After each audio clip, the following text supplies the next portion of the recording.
ನೋಡಿ time 11:15 tiffin ಕೊಡಿಸ್ತಾ ಇದೆ, ಅದು ಪ್ರೆಗ್ನೆಂಟ್ ಲೇಡಿಗೆ. ಕಾಪು ಬೀಚಲ್ಲಿ ಫ್ಯಾಮಿಲಿ ಜೊತೆ ಬರ್ತೀರಾ ಅಂತಂದರೆ ಈ ಮನೆನ ಚೂಸ್ ಮಾಡ್ಬೋದು. ಯಾಕೆಂದರೆ ಮನೆ ತುಂಬಾ ಚೆನ್ನಾಗಿದೆ, ತುಂಬ ಬ್ಯೂಟಿಫುಲ್ ಆಗಿದೆ. ಹಿಂದೆ ಮುಂದೆ ಕೂಡ ಮನೆಗಳಿದೆ ಆ್ಯಂಡ್ ಇವು ಕೂಡ ಗೆಸ್ಟ್ ಹೌಸ್ಗಳೇ. ಈ ಲೊಕೇಶನ್ನು ಕೇವಲ ಕಾಪು ಬೀಚಿಂದ 1.5 ಕಿಲೋಮೀಟರ್ ದೂರದಲ್ಲಿದೆ, ಜಸ್ಟ್ ವಾಕಬಲ್ ಡಿಸ್ಟೆನ್ಸು. ಗೈಸ್, ನಾನು ಶೂಟ್ ಮಾಡೋಣ ಅಂತ ಹೇಳ್ಬಿಟ್ಟು ಬಂದೆ, ಬಟ್ ಇಲ್ಲಿ ನೋಡಿ ಒಳ್ಳೆ ಇನ್ಫಾರ್ಮೇಷನ್ ವಿಡಿಯೋ ಆಗುತ್ತೆ ನೋಡಿ ಇವತ್ತು ವ್ಲಾಗಲ್ಲಿ. ಇವರೆಲ್ಲ ನಿಂತ್ಕೊಂಡಿರೋದು ಏನು ಗೊತ್ತಾ, ನೋಡಿ ಅಲ್ಲಿ ಬೋಟ್ ಬರ್ತಾ ಇದೆಲ್ಲ, ಆ ಬೋಟಲ್ಲಿ ಫಿಶ್ ಇದೆ. ಅಬ್ಬಾ, ನಿಂಗೆ ಹಸುವಾಗಿಲ್ಲ ಆಕಾಶ್? ಫುಲ್ ಹಸುವಾಗಿದೆ. ಹಸುವಾಗೋದಿರಲಿ, ನನಗೆ ಒಂದು 4-5 ದಿನದಿಂದ ಫುಡ್ಡು ತಿಂದು ಹೆಂಗಾಗಿದೆ ಅಂದರೆ, ಓ ಮೈ ಗಾಡ್, ನಿಮ್ಮ ಫೇಸ್ ನೋಡಿ ಎಷ್ಟು ಟ್ಯಾನ್ ಆಗಿದೆ, ನನ್ನ ಫೇಸ್ ನೋಡಿ ಎಷ್ಟು ಫುಲ್ಲು ಟ್ಯಾನ್ ಆಗಿಬಿಟ್ಟಿದ್ದೀವಿ. ಫಸ್ಟೇ ನಾವು ಬ್ರೌನಿಶು, ಇನ್ನೂ ಬ್ರೌನಿಶ್ ಆಗಿ ಹೋಗಿದ್ದೀವಿ. Hey guys, welcome to my day 3 vlogs. Welcome Nandini. So ನಾವಿರೋ ಮನೆ ಬಂದ್ಬಿಟ್ಟು ನಮ್ಮ ಸ್ನೇಹಿತರೆ ಕೊಟ್ಟಿದ್ದು. ಸೊ ಗೆಸ್ಟ್ ಹೌಸಲ್ಲಿ ಉಳ್ಕೊಳ್ಳಿ ಅಂತ ಹೇಳ್ಬಿಟ್ಟು ಸೊ ಲಾಡ್ಜಿಂಗ್ ಹುಡುಕ್ತಾ ಇದ್ವಿ. ಇದು ಒಂದು ರೀತಿ ಹೆಂಗಿದೆ ಅನ್ನೋದನ್ನ ನಾನು ನೋಡಿ, ಹೇಗಿದೆ ಬ್ಯೂಟಿಫುಲ್ ವೆದರಲ್ಲಿ ನಂದಿನಿ ಅವರು ಇವತ್ತು ಕೂತಿದ್ದಾರೆ. ಫುಲ್ ಎಲ್ಲ ಸುತ್ತಲೂ ತೆಂಗಿನ ಮರ. ಇವತ್ತಿನ ನಮ್ಮ ಡೇ 3 ಬ್ಲಾಗ್ನ ಸ್ಟಾರ್ಟ್ ಮಾಡ್ತಾ ಇದ್ದೀವಿ. ಮನೆ ಅಂತೂ ಸಖತ್ತಾಗಿದೆ. ನೀವೇನಾದರೂ ಕಾಪು ಬೀಚೋ ಅಥವಾ ಮಲ್ಪೆ ಬೀಚೋ ನೀವೇನಾದರೂ ಬರ್ತೀವಿ ಅಂತಂದರೆ ನಾವು ಕೊಟ್ಟಿರೋ ಕೆಳಗಡೆ ಇರೋ ನಂಬರನ್ನು ಕಾಂಟ್ಯಾಕ್ಟ್ ಮಾಡಿ ಆ್ಯಂಡ್ ಅವ್ರು ನಿಮಗೆ ಒಳ್ಳೆ ಗೈಡ್ ಕೂಡ ಹಾಕ್ತಾರೆ. ಅದ್ರ ಜೊತೆಯಲ್ಲಿ ನಿಮ್ಗೇನಾದರೂ ಸಪೋಸ್ ಮನೆ ಬೇಕು ಅಂತಂದರೆ 5 to 6 ಪೀಪಲ್ ಬರ್ತೀರಾ ಅಥವಾ ಒಂದು ಫ್ಯಾಮಿಲಿ ಬರ್ತೀರಾ, ಆ ಲಾಡ್ಜಸಲ್ಲಿ ಮಲ್ಗಕ್ಕೆ ಇಷ್ಟ ಇಲ್ಲ, ಒಂದೊಳ್ಳೆ ವಾತಾವರಣದಲ್ಲಿ ಇರಬೇಕು ಅಂತ ಆಸೆ ಪಡೋದಾದರೆ, ಇಷ್ಟಪಡೋದಾದರೆ ನಿಮಗೆ ಇಂಥ ಮನೆ ಕೂಡ ಸಿಗುತ್ತೆ. ತುಂಬ ಸಖತ್ತಾಗಿದೆ. ಮನೆನ ಸೆಲೆಕ್ಷನ್ ಮಾಡ್ಕೋಬೋದು. ನಾವು ಇಲ್ಲಿ ಬಂದಿರ್ತೀವಲ್ಲ ಗೆಸ್ಟು, ನಾವೇ ಕೂಡ ಫುಡ್ ಪ್ರಿಪೇರ್ ಮಾಡ್ಕೊಬೋದು. ನಮಗೆ ಟೈಮ್ ಇಲ್ಲ ಅಂತ ಹೇಳಿ ನಾವು ಮಾಡಲಿಲ್ಲ. ಎಲ್ಲ ಫೆಸಿಲಿಟೀಸ್ ಎಲ್ಲ ಇದೆ, ಕಿಚನ್ನು ಮತ್ತು ಕಿಚನ್ ಐಟಮು ಎಲ್ಲ ಇದೆ.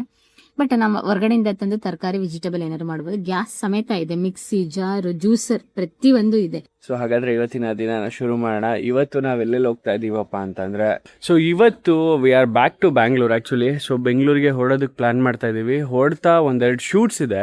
ಆ 2 ಶೂಟ್ಸ್ನ ಮುಗಿಸ್ಕೊಂಡು ಬೆಂಗಳೂರಿಗೆ ವಾಪಸ್ ಆಗ್ತಿದ್ದೀವಿ ಇವತ್ತು. ನೀವಿಲ್ಲಿ ನೋಡ್ಬೋದು, ನಾವಿಲ್ಲಿ ಸ್ಟೇ ಮಾಡಿರುವಂಥ ಮನೆ ಕಾಪು ಬೀಚ್ಗೆ ನೀವೇನಾದರೂ ಬಂದರೆ ಈ ಮನೆಯಲ್ಲಿ ಉಳ್ಕೊಳ್ಬೋದು. ಆ್ಯಂಡ್ ಈ ಮನೆಯ ಓನರ್ ನಂಬರ್ನ ನಾನು ಡಿಸ್ಕ್ರಿಪ್ಷನಲ್ಲಿ ಕೊಟ್ಟಿರ್ತೀನಿ. ನೀವೇನಾದರೂ 8ರಿಂದ 10 ಜನ ಈ ಮನೆಗೆ ಬರ್ತೀರಾ ಅಂತ ಅಂದರೆ, ಕಾಪು ಬೀಚಲ್ಲಿ ಫ್ಯಾಮಿಲಿ ಜೊತೆ ಬರ್ತೀರಾ ಅಂತಂದರೆ ಈ ಮನೆನ ಚೂಸ್ ಮಾಡ್ಬೋದು. ಯಾಕೆಂದರೆ ಮನೆ ತುಂಬಾ ಚೆನ್ನಾಗಿದೆ. ಈ ಮನೆ ಪ್ಯೂರ್ಲಿ ಓನರು ಅವ್ರು ಇರೋದಕ್ಕೆ ಅಂತಲೇ ಕಟ್ಟಿಸ್ಕೊಂಡಿರೋದು. ಬಟ್ ಅದಾದಮೇಲೆ ಅವ್ರಿಗೇನೋ ಕಾರಣಾಂತರಗಳಿಂದ ಬೇರೆ ಕಡೆ ಶಿಫ್ಟ್ ಆಗಬೇಕಾಗಿ ಬಂತು ಅನಿಸುತ್ತೆ. ಸೊ ಹಾಗಾಗಿ ಕಂಪ್ಲೀಟಾಗಿ ಈ ಮನೆನ ರೆಂಟ್ ಔಟ್ ಮಾಡಿದ್ದಾರೆ. ಆ್ಯಂಡ್ ಈ ಮನೆನ ಗೆಸ್ಟ್ ಹೌಸ್ ಥರ ಮಾಡ್ಕೊಂಡಿದ್ದಾರೆ. ಇಲ್ಲಿ ಯಾರಾದರೂ ಕಾಪು ಬೀಚಿಗೆ ಉಳಿಲಿಕ್ಕೆ ಬಂದರೆ ಅಂಥವ್ರಿಗಾಗಿ ಈ ಮನೆನ ಗೆಸ್ಟ್ ಹೌಸ್ ಆಗಿ ಕೊಡ್ತಾ ಇದ್ದಾರೆ. ಆ್ಯಂಡ್ ರೆಂಟ್ ವಿಚಾರ ಬಂದರೆ, ನಾನು ರೆಂಟ್ ಬಗ್ಗೆ ಈ ವಿಡಿಯೋದಲ್ಲಿ ಏನು ಹೇಳೋದಿಲ್ಲ, ನೀವೇ ಓನರ್ನ ಕಾಂಟ್ಯಾಕ್ಟ್ ಮಾಡ್ಕೊಳ್ಬೋದು. ಕಂಪ್ಲೀಟಾಗಿ ಇದು ಹಾಲು ನಾನು ತೋರಿಸ್ತಾ ಇರೋದು. ಒಂದು TV ಯೂನಿಟ್ ಕೊಟ್ಟಿದ್ದಾರೆ, ಅದ್ರ ಜೊತೆ ದೇವ್ರ ಮನೆ ಕೂಡ ಇದೆ, ಕಿಚನ್ ಮತ್ತು ವಾಶ್ ಬೇಸಿನ್ ಕೂಡ ಇದೆ, ಮತ್ತು ಕುತ್ಕೊಳ್ಳಿಕ್ಕೆ 5 ಸೀಟರ್ ಸೋಫಾ ಕೂಡ ಹಾಕಿದ್ದಾರೆ. ಆ್ಯಂಡ್ ಅದ್ರ ಜೊತೆಗೆ ನೀವಿಲ್ಲಿ ಬಂದರೆ ಕಂಪ್ಲೀಟಾಗಿ ಹ್ಯಾಂಡ್ ವಾಶ್ ಬೇಸಿನ್ ಇದೆ.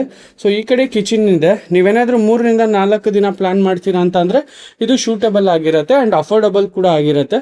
ಕಿಚನ್ ತುಂಬಾ ಚೆನ್ನಾಗಿದೆ, ಕ್ಲೀನಾಗಿದೆ. ಆ್ಯಂಡ್ ಫ್ರಿಡ್ಜ್ ಕೂಡ ಇದೆ. ಸೊ ನೀವೇನಾದರೂ ಡ್ರಿಂಕ್ಸ್ ಮಾಡ್ತೀರಾ, ಪಾರ್ಟಿ ಮಾಡ್ತೀರಾ, ಅಥವಾ ಏನಾದರೂ ಫುಡ್ ಪ್ರಿಪೇರ್ ಮಾಡಿ ಬೆಳಗ್ಗೆ ಮಾಡಿ ಮಧ್ಯಾಹ್ನಕ್ಕೂ ಕೂಡ ಸೇರ್ಸ್ ಮಾಡಿಕೊಂಡ್ರೆ ಇಟ್ಕೊಳ್ಳೋದಕ್ಕಿದೆ. ಆ್ಯಂಡ್ ಒಂದು ಅಕ್ವಾಗಾರ್ಡ್ ಕೂಡ ಇದೆ, ನೀರನ್ನು ನೀವು ಬಳಸ್ಬೋದು. ಎಸ್. ಸೊ ಇದಾದಮೇಲೆ ಒಳಗಡೆಗೆ ಬಂದರೆ ಐ ಶೋ ಯು. ಇಲ್ಲಿಂದ ಕಿಚನಿಂದ ಆಚೆ ಬರ್ತಿದ್ದಂಗೆ ಹಾಲ್ ಕನೆಕ್ಟ್ ಆಗುತ್ತೆ. ಹಾಲಿಂದ ಬಂದರೆ ಒಂದು ಕಾಮನ್ ಏರಿಯಾ ವಾಶ್ರೂಮ್ ಇದೆ. ಸೊ ವಾಶ್ರೂಮ್ ತುಂಬಾ ಚೆನ್ನಾಗಿದೆ, ಕ್ಲೀನಾಗಿದೆ. ಸೊ ಇದು ಬಂದ್ಬಿಟ್ಟು ಗೆಸ್ಟ್ ಇರೋದಕ್ಕೆ ಮಾಡಿರೋಂತಹ ಗೆಸ್ಟ್ ರೂಮು. ಸೊ ಇಲ್ಲಿ ಒಂದು ಗೆಸ್ಟ್ ರೂಮ್ ಇದೆ, 3 ಜನ ಮಲಗ್ಬೋದು ಕಂಫರ್ಟಬಲ್ ಆಗಿ ಆರಾಮ್ಸೆ. ಆ್ಯಂಡ್ ಇನ್ನೊಂದು ಈ ವಾಶ್ರೂಮ್ನ ಪಕ್ಕದಲ್ಲೇ ಮತ್ತೊಂದು ಬೆಡ್ರೂಮ್ ಇದೆ. ಈ ಬೆಡ್ರೂಮ್ನಲ್ಲಿ 2-3 ಜನ ಮಲಗ್ಬೋದು. ಆ್ಯಂಡ್ ಕಂಪ್ಲೀಟಾಗಿ ಫ್ಯಾನ್ ಇದೆ, ನಾನ್ AC. ಇದು AC ಹೌಸ್ ಅಲ್ಲ. AC ಪ್ರಿಫರ್ ಮಾಡ್ತಾ ಇದ್ರೆ ಆ್ಯಂಡ್ ಈ ವಿಡಿಯೋ ನೋಡೋರು ಸ್ಕಿಪ್ ಮಾಡಿಬಿಡಿ. ಮೇಲ್ಗಡೆಗೆ ಫುಲ್ಲು ಸ್ಟೆಪ್ಸ್ ಇದೆ. ಸೊ ಸ್ಟೆಪ್ಸ್ ಹತ್ಕೊಂಡು ನೀವು ಮೇಲೆ ಹೋದರೆ ಕಂಪ್ಲೀಟಾಗಿ ಟೆರೆಸ್ಗೆ ಹೋಗ್ತೀರಾ. ಆ್ಯಂಡ್ ಇದು G+1 ಅಂತೀವಿ, ಗ್ರೌಂಡ್ ಫ್ಲೋರ್ ಅಷ್ಟೇ. ಫಸ್ಟ್ ಫ್ಲೋರಲ್ಲಿ ಕಂಪ್ಲೀಟ್ ಟೆರೆಸ್. ಸೊ ಟೆರೆಸಿಂದ ಆಚೆ ಬಂದು ನೋಡಿದ್ರೆ ಗೊತ್ತಾಗ್ಬೋದು ಈ ಮನೆಯ ವೈಬ್ರೇಷನ್ ಯಾವ ಥರ ಇದೆ ಅಂತ. TV ಕನೆಕ್ಟೆಡ್ ಇದೆ ಟಾಟಾ ಪ್ಲೇಗೆ. ಸೊ TV ವಾಚ್ ಮಾಡೋರು ಕುತ್ಕೊಂಡು ವಾಚ್ ಮಾಡ್ಬೋದು. ಆ್ಯಂಡ್ ಒಳ್ಳೆ ನಿಸರ್ಗದಲ್ಲಿ ಈ ಮನೆನ ಮಾಡಿದ್ದಾರೆ, ತುಂಬ ಬ್ಯೂಟಿಫುಲ್ ಆಗಿದೆ. ಹಿಂದೆ ಮುಂದೆ ಕೂಡ ಮನೆಗಳಿದೆ ಆ್ಯಂಡ್ ಇವು ಕೂಡ ಗೆಸ್ಟ್ ಹೌಸ್ಗಳೇ. ನೋಡಿ ಈ ಲೊಕೇಶನ್ನು ಕೇವಲ ಕಾಪು ಬೀಚಿಂದ 1.5 ಕಿಲೋಮೀಟರ್ ದೂರದಲ್ಲಿದೆ. Just walkable distance. ಮುಂದ್ಗಡೆ ಇನ್ನೊಂದು ಮನೆ ಇದೆ, ಇದು ಅದ್ಭುತವಾಗಿದೆ. ಇದು ಕೂಡ ಗೆಸ್ಟ್ ಹೌಸ್ಗೆ ಕೊಡ್ತಾರಂತೆ. ಆ್ಯಂಡ್ ಪಕ್ಕದಲ್ಲಿ ಫ್ಯಾಮಿಲಿ ಮನೆ ಇದೆ, ತುಂಬ ಚೆನ್ನಾಗಿದೆ. ಸೊ ನಮ್ಮ ಕಾರನ್ನು ನಾವು ಇಲ್ಲಿ ನಿಲ್ಲಿಸಿದ್ದೀವಿ. ಒಂದು ವಿಡಿಯೋ ನಿಮ್ಗೆ ಇಷ್ಟ ಆಗುತ್ತೆ ಅಂದ್ಕೊಳ್ತೀನಿ. ನೆಕ್ಸ್ಟ್ ಟೈಮು ಯಾರನ್ನ ಪ್ಲ್ಯಾನ್ ಮಾಡ್ತಾ ಇರ್ತೀರಾ, ಕಾಪು ಬೀಚ್ಗೆ ಯಾರೆಲ್ಲ ಬರಬೇಕು ಅಂತ ಇರ್ತೀರಾ ಉಡುಪಿ ಮಂಗಳೂರು ಕಡೆ, ಸೊ ಅಂಥವ್ರು ಈ ಲೊಕೇಶನ್ನ ಚೂಸ್ ಮಾಡಿ ಉಳ್ಕೊಳ್ಬೋದು. ತುಂಬಾ ಚೆನ್ನಾಗಿದೆ. ಸೊ ಇವಾಗ ಬನ್ನಿ ನಮ್ಮ ಡೇ 4ನ ಸ್ಟಾರ್ಟ್ ಮಾಡೋಣ. ಸೊ ಇವತ್ತು ನಾನಂತೂ ಏನು ಪ್ಲ್ಯಾನ್ ಮಾಡ್ತಾ ಇದ್ದೀನಿ ಅಂತಂದರೆ, ಫಸ್ಟು ನಮ್ಮ ಬ್ಯಾಂಗ್ಳೂರು ಫುಡ್ ಸಿಗುವಂಥ ಹೋಟೆಲ್ನ ಸರ್ಚ್ ಮಾಡಬೇಕು. ಯಾಕೆಂದರೆ ನನಗಂತೂ ಫುಡ್ ಸ್ವಲ್ಪನೂ ಇಷ್ಟ ಆಗಿಲ್ಲ. ಆ್ಯಂಡ್ ಇನ್ನೊಂದೇನಂತಂದರೆ heavy costly food, masala colour ಹಾಕಿ ಎಣ್ಣೆ ಹಾಕಿ ಸುರಿದಿಟ್ಟಿರ್ತಾರೆ. ನೀವು ದಯವಿಟ್ಟು ಬೀಚ್ ಕಡೆ ಪಕ್ಕದಲ್ಲಿ ಫುಡ್ಡನ್ನು ಟ್ರಸ್ಟ್ ಮಾಡಬೇಡಿ. ಪ್ಲೀಸ್ ವೆಜ್ಜಿಸ್ನ ಕ್ಯಾರಿ ಮಾಡಿ ಆ್ಯಂಡ್ ಫ್ರೂಟ್ಸ್ನ ಕ್ಯಾರಿ ಮಾಡಿ. ಮಂಗಳೂರಿಗೆ ಹೋದರೆ ಇದೆಯಲ್ಲ ಒಳ್ಳೆ ಕುಚ್ಚಲಕ್ಕಿ ಅನ್ನ ಸಿಗುತ್ತೆ, ಬಟ್ ಇಲ್ಲಿ ಅದೆಲ್ಲೂ ಸಿಗಲಿಲ್ಲ. ಆ ಥರದ ಮೆಸ್ಸು ಹೋಟೆಲ್ಸ್ಗಳು ಸಿಗಲಿಲ್ಲ. ನಾವು ಭಾಳ ಕಡೆ ಟ್ರೈ ಮಾಡಿದ್ವಿ. ಹಾಗಾಗಿ ಫುಡ್ ಬಗ್ಗೆ ನೋ ಕಾಮೆಂಟ್ಸ್. ಅಲ್ಲ, ನಾವೊಬ್ಬರು ಕಾಂಟೆಂಟ್ ಕ್ರಿಯೇಟರ್ ಆಗಿ ಇಂಥ ಒಂದು ಬೀಚ್ ಜಾಗಕ್ಕೆ ಬಂದು ಒಂದು ರೀಲ್ಸ್ ಮಾಡದೇ ಇದ್ದರೆ ಹೇಗೆ ಅಂತ ಅನ್ನಿಸ್ತು. ಸೊ ಹಾಗಾಗಿ ಹೊರಡ್ತಾ ಇದ್ದವ್ರನ್ನ ಎಲ್ಲರೂ ಸ್ಟಾಪ್ ಮಾಡಿ ನಾನೇ ಹೇಳಿದೆ, ಒಂದು ಕಾಂಟೆಂಟ್ ಮಾಡೋಣ ಬನ್ನಿ, ಒಂದು ರೀಲ್ಸ್ ಶೂಟ್ ಮಾಡೋಣ ಅಂತ. ಆ ಒಂದು ರೀಲ್ಸು ಯಾವ ಸಾಂಗ್ ಸೆಲೆಕ್ಟ್ ಮಾಡೋದು ಅಂತ ಅನ್ಕೋತ, ಕವಿತೆ ಕವಿತೆ ನೀನೇಕೆ ಪದಗಳಲ್ಲಿ, ಆ ಸಾಂಗು ಚೆನ್ನಾಗಿದೆ, ಮೆಲೋಡಿಯಸ್ ಆಗಿದೆ. ಸೊ ಆ ರೀತಿಯಾದಂಥ ಒಂದು ಸಾಂಗ್ನ ಶೂಟ್ ಮಾಡಬೇಕು ಅಂತ ಅನಿಸ್ತು. ಸೊ ಹಾಗಾಗಿ ನಾನು ಬೀಚ್ ವ್ಯೂ ತೊಗೊಂಡು ಮಾಡೋಣ ಅಂತ ಹೇಳ್ಬಿಟ್ಟು ನೆನ್ನೆ ಎಲ್ಲ ಫುಲ್ ಬಂದು ಇಲ್ಲಿ ಮ್ಯಾಗಿ ತಿಂದ್ವಿ. ಒಳ್ಳೆ ಮ್ಯಾಗಿ ಕೊಡ್ತಾರೆ ಮಾರ್ರೆ ಈ ಹೋಟೆಲವರು. ನೆಕ್ಸ್ಟ್ ಟೈಮ್ ಬಂದರೆ ಟೇಸ್ಟ್ ಮಾಡಿ ನೀವು. ಈ ಜಾಗದ ಬಗ್ಗೆ ಕಂಪ್ಲೀಟಾಗಿ ಗೈಡ್ ಮಾಡಿದ್ದು ನಮಗೆ ಧನ್ಪಾಲ್ ಕೋಟ್ಯಾನ್ ಅಂತ. ಅವ್ರ ಜೊತೆಗೆ ಒಂದು ಫೋಟೋನೂ ಇಲ್ಲ ಆ್ಯಕ್ಚುಲಿ ಹಾಕೋಣ ಅಂತ, ಅಂದರೆ ಅಷ್ಟು ಬ್ಯುಸಿ ಪರ್ಸನ್ನು. ಅವ್ರ ಕಾಂಟ್ಯಾಕ್ಟ್ ನಂಬರ್ ಶೇರ್ ಮಾಡಿರ್ತಾನೆ ನಾನು. ನೀವೇನಾದರೂ ಈ ಕಡೆ ಟ್ರಿಪ್ ಪ್ಲ್ಯಾನ್ ಮಾಡ್ತಾಯಿದ್ರೆ ಅವ್ರು ನಿಮಗೆ ಒಳ್ಳೆ ಗೈಡ್ ಆಗಿರ್ತಾರೆ, ಒಳ್ಳೆ ಟೂರ್ ಗೈಡು. ಬಟ್ ಅವ್ರದ್ದು ಮಲ್ಟಿಪಲ್ ಬಿಸ್ನೆಸ್ ಇದೆ ಬಿಡಿ ಇಲ್ಲಿ. ಆದರೆ ನಿಮಗೇನಾದರೂ ಸಹಾಯ ಬೇಕಿದ್ರೆ ಅವರ ಕಾಂಟ್ಯಾಕ್ಟ್ ನಂಬರಿಗೆ ಕಾಲ್ ಮಾಡ್ಬೋದು. ಗೈಸ್, ನಾನು ಶೂಟ್ ಮಾಡೋಣ ಅಂತ ಹೇಳ್ಬಿಟ್ಟು ಬಂದೆ, ಬಟ್ ಇಲ್ಲಿ ನೋಡಿ ಒಳ್ಳೆ ಇನ್ಫಾರ್ಮೇಷನ್ ವಿಡಿಯೋ ಆಗುತ್ತೆ ನೋಡಿ ಇವತ್ತು ವ್ಲಾಗಲ್ಲಿ. ಇವರೆಲ್ಲ ನಿಂತ್ಕೊಂಡಿರೋದು ಏನು ಗೊತ್ತಾ, ನೋಡಿ ಅಲ್ಲಿ ಬೋಟ್ ಬರ್ತಾ ಇದೆಲ್ಲ, ಆ ಬೋಟಲ್ಲಿ ಫಿಶ್ ಇದೆ. ಈಗ ಯಾವಾಗ ಹೋಗಿರತ್ತೆ ಇವ್ರಿಗೆ ಕೇಳ್ಬಿಟ್ಟು, ಅಣ್ಣ ಯಾವಾಗ ಹೋಗಿರೋದು ಬೋಟು? ಓ ಓಕೆ ಓಕೆ ಸ್ನೇಹಿತರೆ, ಇವರು ಬಲೆನ ಬೆಳಗ್ಗೆ ಹೋಗ್ಬಿಟ್ಟು ಬಿಟ್ಟಿರ್ತಾರೆ. ಸೊ ಈಗ ಈ ಬಲೆನ ಹಿಡ್ಕೊಂಡು ಕಾಯ್ತಾ ಇದ್ದಾರೆ. ಅಲ್ಲಿ ಎಷ್ಟು ಮೀನು ಸಿಗುತ್ತೆ ಅಂತ ಬಂದ್ಮೇಲೆ ನಾನು ತೋರಿಸ್ತೀನಿ.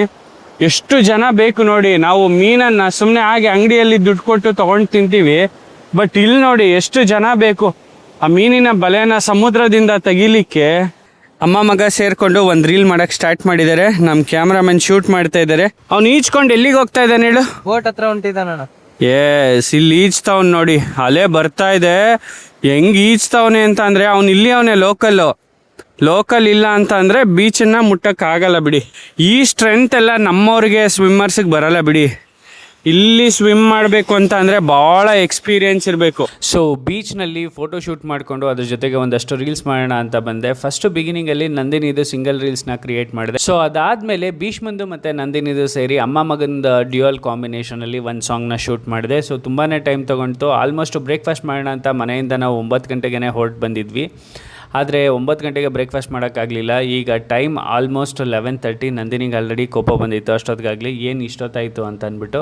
ಅದ್ರ ಜೊತೆಗೆ ನಂದಿದ್ದು ಒಂದು ಡ್ಯುಯಲ್ ಇರಲಿ ಅಂತ ಅಂದ್ಬಿಟ್ಟು ನಮ್ಮದು ಕೂಡ ಒಂದು ರೀಲ್ಸ್ನ ಶೂಟ್ ಮಾಡಿದ್ವಿ. ಸೊ ನಾನು ಯೂಸ್ ಮಾಡಿದ ಕ್ಯಾಮ್ರಾ ಬಂದು ಸೋನಿ M4. ನೋಡಿ ಟೈಮ್ 11:30 ಟಿಫನ್ ಕೊಡಿಸ್ತಾ ಇದೆ, ಅದು ಪ್ರೆಗ್ನೆಂಟ್ ಲೇಡಿಗೆ. ಸೊ ಹಾಗಾಗಿ ಕ್ವಿಕ್ಕಾಗಿ ಯಾವುದೋ ಒಂದು ಹೋಟ್ಲು ಸಿಕ್ತು, ತಿನ್ನೋಣ ಅಂತ ಹೇಳಿ ಬಂದ್ವಿ. ಇವತ್ತು ನಾವು ಬಂದಿರೋ ವೆಜ್. ಸೊ ಚೆನ್ನಾಗಿದೆ ಅಂತ ಹೇಳಿದ್ರು. ಸದ್ಯಕ್ಕೆ ಹೇಗಿದೆ ಅನ್ನೋದು ಗೊತ್ತಿಲ್ಲ, ಒಳಗಡೆ ಹೋಗಿ ನೋಡುವ. ಅಬ್ಬಾ, ನಿಂಗೆ ಹಸುವಾಗಿಲ್ಲ ಆಕಾಶ್? ಫುಲ್ ಹಸುವಾಗಿದೆ. ಹಸುವಾಗದಿರಲಿ, ನನಗೆ ಒಂದು 4-5 ದಿನದಿಂದ ಫುಡ್ಡು ತಿಂದು ಹೆಂಗಾಗಿದೆ ಅಂದರೆ, ಓ ಮೈ ಗಾಡ್, ನಿಮ್ಮ ಫೇಸ್ ನೋಡಿ ಎಷ್ಟು ಟ್ಯಾನ್ ಆಗಿದೆ. ನನ್ನ ಫೇಸ್ ನೋಡಿ ಎಷ್ಟು ಟ್ಯಾನ್ ಆಗಿಬಿಟ್ಟಿದ್ದೀವಿ. ಫಸ್ಟೇ ನಾವು ಬ್ರೌನಿಶ್, ಇನ್ನೂ ಬ್ರೌನಿಶ್ ಆಗಿ ಹೋಗಿದ್ದೀವಿ. ಓಹ್, ನೀರು ದೋಸೆ ಬಂತು, ಸೆಟ್ ದೋಸೆ ಕೂಡ ಬಂತು. ಓಕೆ,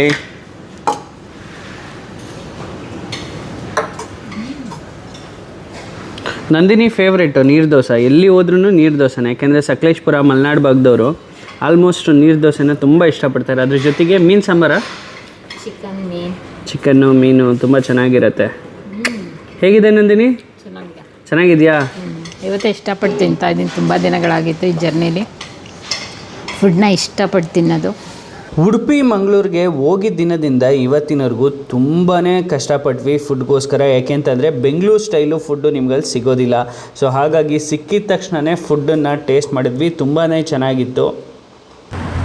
ಸ್ನೇಹಿತರೆ, ನಾವು ಹೀಗೆ ಉಡುಪಿ ಪ್ರವಾಸದಲ್ಲಿದ್ವಿ. ಉಡುಪಿ ಅಂದಾಗ ಕಳೆದ ಬಾರಿ ಬಂದಾಗ ನಿಸರ್ಗ ಗಾಣದ ಎಣ್ಣೆನ ವಿಡಿಯೋ ಮಾಡಿದ್ವು. ಅವರೇ ಇವಾಗ ಒಂದು ಹೊಸದಾಗಿ ಒಂದು ಪ್ರಾಡಕ್ಟನ್ನು ಲಾಂಚ್ ಮಾಡಿದ್ದಾರೆ. ಈ ವಿಡಿಯೋ ಮಹಿಳೆಯರಿಗೆ ತುಂಬ ಉಪಯುಕ್ತ ಆಗುತ್ತೆ, ಹಾಗಾಗಿ ಈ ವಿಡಿಯೋ ಮಾಡೋಣ ಅಂತ ಬಂದಿದ್ದೀನಿ. ನಿಮಗೆ ಗೊತ್ತೇ ಇದೆ, ಕಾಂಟೆಂಟ್ ಕ್ರಿಯೇಟರ್ ಅಂದರೆ ಓದ್ ಕಡೆ ಎಲ್ಲ ಕಂಟೆಂಟ್ ಹುಡ್ಕೋದೇ ನಮ್ಮ ಕೆಲಸ. ಅದ್ರ ಜೊತೆಯಲ್ಲಿ ನಮಗೆ ಸಪೋರ್ಟಿವ್ ಆಗೋ ರೀತಿಯಲ್ಲಿ ಕಮರ್ಷಿಯಲ್ ಕಂಟೆಂಟ್ ಕೂಡ ಹುಡುಕ್ತೀವಿ. ಅದರಲ್ಲಿ ನಿಸರ್ಗ ಫ್ರೆಶ್ ಕಂಟೆಂಟ್ ಕೂಡ ಒಂದು. ಈ ಹಿಂದೆ ನಾವು ಇವರ ವೀಡಿಯೋಸ್ನ ಮಾಡಿದ್ವಿ. ಸೊ ನಾವು ಉಡುಪಿ ಮಂಗಳೂರು ಭಾಗದಲ್ಲಿ ಇದ್ದೀವಿ ಅಂತ ಗೊತ್ತಾದ ಮೇಲಂತೂ ಬಿಡ್ತಾರಾ, ಕಾಲ್ ಮಾಡಿ ನಮ್ಮನ್ನು ಕರೆದ್ರು. ಸೊ ಹಾಗಾಗಿ ನಿಸರ್ಗ ಫ್ರೆಶ್ ಅವರ ಹೊಸ ಪ್ರಾಡಕ್ಟ್ನ ಲಾಂಚ್ ಮಾಡೋಣ ಅಂತ ಹೇಳಿ ಹೋದ್ವಿ. ನೀವು ಈ ವಿಡಿಯೋದಲ್ಲಿ ನೋಡ್ಬೋದು, ಕಂಪ್ಲೀಟಾಗಿ ನಮ್ಮ ಮನೆಯಲ್ಲಿ ನಿಮ್ಮ ಮನೆಯಲ್ಲಿ ನೀವೆಲ್ಲ ನೋಡಿರ್ತೀರ, ಒಣಕೆ ಮುಂಡಿ ಹಿಡ್ಕೊಂಡು ಕುಡ್ತಾ ಪ್ರತಿಯೊಂದನ್ನು ಪುಡಿ ಮಾಡ್ತಿದ್ದಂತಹ ಕಾಲ. ಆ ಕಾಲದ ಸೇಮ್ ಟೆಕ್ನಿಕನ್ನೇ ಉಪಯೋಗಿಸಿ, ಆದರೆ ಮೋಟ್ರ್ ಮೂಲಕ ರನ್ ಆಗುವಂತಹ ಒಂದು ಮಿಷಿನನ್ನು ಇವರು ತಂದು ಸೆಟಪ್ ಮಾಡಿ ಅದರಿಂದ ಪ್ಯೂರ್ ಅರಿಶಿಣ ಪುಡಿಯನ್ನು ತೆಗೆಯುವಂತಹ ಒಂದು ವಿಧಾನನ ಇವರು ನಮಗೆ ವಿಡಿಯೋದಲ್ಲಿ ತೋರಿಸ್ಕೊಟ್ರು. ಸೊ ಇವರ ಕಾಂಟ್ಯಾಕ್ಟ್ ನಂಬರು ನಿಮಗೆ ಗೂಗಲಲ್ಲಿ ಸರ್ಚ್ ಮಾಡಿದ್ರೆ ಸಿಗುತ್ತೆ, ನಿಸರ್ಗ ಫ್ರೆಶ್ ಅಂತ. ಯಾರಾದರೂ ಬೇಕಿದ್ದರೆ ಅರಿಶಿಣ ಪುಡಿ ನೋಡ್ತಾ ಇದ್ದರೆ ಅವರು ಕೂಡ ಇದನ್ನು ತರಿಸ್ಕೊಳ್ಬೋದು. ತುಂಬಾ ಚೆನ್ನಾಗಿದೆ ಆ್ಯಂಡ್ ಒಂದೊಳ್ಳೆ ಕ್ವಾಲಿಟಿ ಕೂಡ ಹೌದು.